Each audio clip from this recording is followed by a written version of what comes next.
قوم عاد تاریخ کی ایک طاقتور اور عظیم قوم گزری ہے۔ ان کی طرف حضرت ہود علیہ السلام مبعوث کیے گئے تھے، لیکن قوم عاد نے ان کا انکار کیا اور ان پر عذاب نازل کر کے اللہ نے انہیں تباہ کر ڈالا۔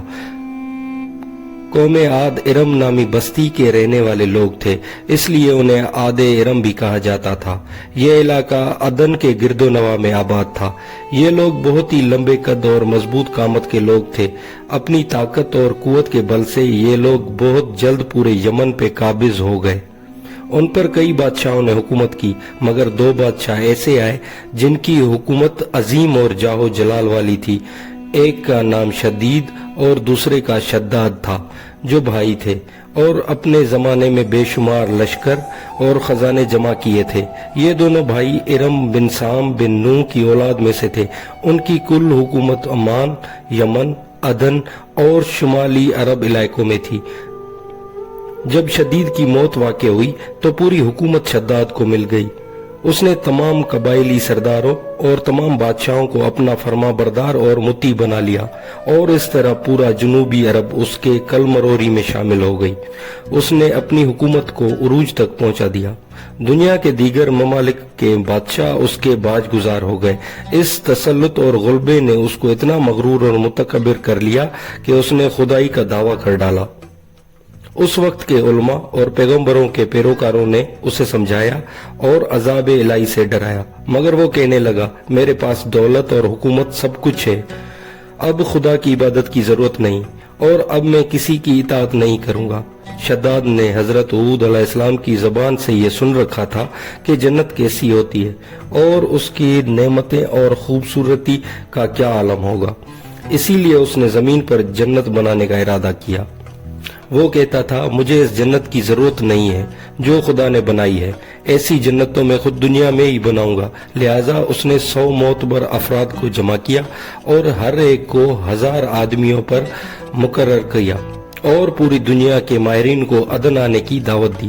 اس نے اپنے بھانجے زحاق کو، جو عراق کا بادشاہ تھا، کہلا بھیجا کہ جتنا سونا چاندی تمہارے پاس جمع ہے وہ فوراً میرے پاس بھیج دو۔ زحاق نے ایسا ہی کیا۔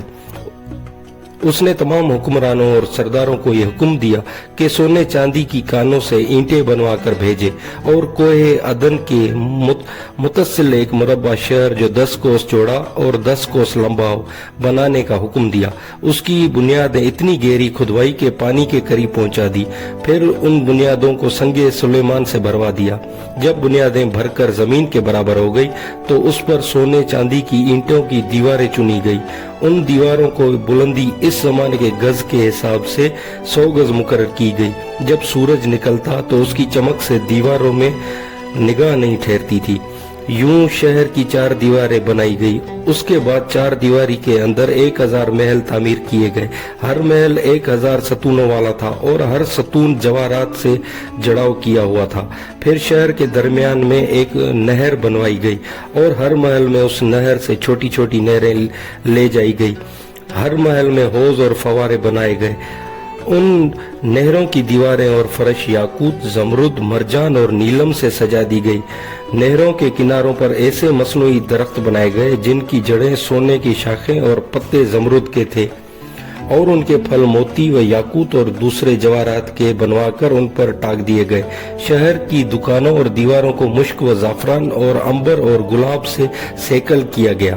یاقوت اور جواہرات کے خوبصورت پرندے چاندی کی اینٹوں پر بنوائے گئے، جن پر پہرے دار اپنی اپنی باری پر آ کر پہرے کے لیے بیٹھتے تھے۔ جب تعمیر مکمل ہو گئی تو حکم دیا کہ سارے شہر میں ریشم کے قالین بچھائے جائیں۔ پھر نہروں میں سے کسی کے اندر کسی میں میٹھا پانی، کسی میں شراب، کسی میں دودھ اور کسی میں شہد و شربت جاری کر دیا گیا۔ روایتوں میں آتا ہے کہ اس جنت کو بنانے میں 300 سال لگے اور شداد کی عمر 900 سال کے قریب تھی۔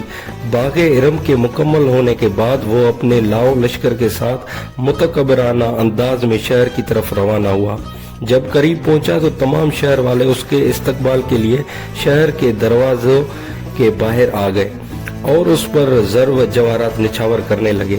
ابھی اس نے گھوڑے کی رکاب سے ایک پاؤں نکال کر دروازے کی چوکھٹ پر ہی رکھا تھا تو اس نے ایک اجنبی شخص کو اپنے قریب کھڑا دیکھا۔ اس نے پوچھا تو کون ہے؟ اس نے کہا میں ملک الموت ہوں۔ پوچھا کیوں آئے ہو؟ اس نے کہا تیری جان لینے۔ شداد نے کہا مجھ کو اتنی مہلت دے دے کہ میں اپنی بنائی ہوئی جنت کو دیکھ لوں۔ جواب ملا مجھ کو حکم نہیں۔ کہا چلو اس قدر ہی فرصت دے دو کہ گھوڑے پر سے ہی اتر آؤں۔ جواب ملا اس کی بھی اجازت نہیں، لہٰذا ابھی شداد کا ایک پاؤں رکام میں اور دوسرا چوکھٹ پر ہی تھا کہ ملک الموت نے اس کی روح قبض کر لی۔ پھر حضرت جبرائیل علیہ السلام نے بڑے زور سے ایک ہولناک چیخ ماری کہ اس وقت تمام شہر اپنے عالیشان سجاوٹوں اور محلات کے ساتھ زمین دوز ہو گیا اور اس کا نام و نشان باقی نہ رہا۔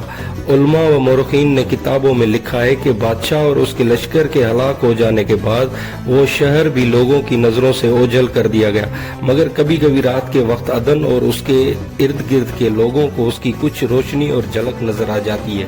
یہ روشنی اس شہر کے دیوار کی ہے۔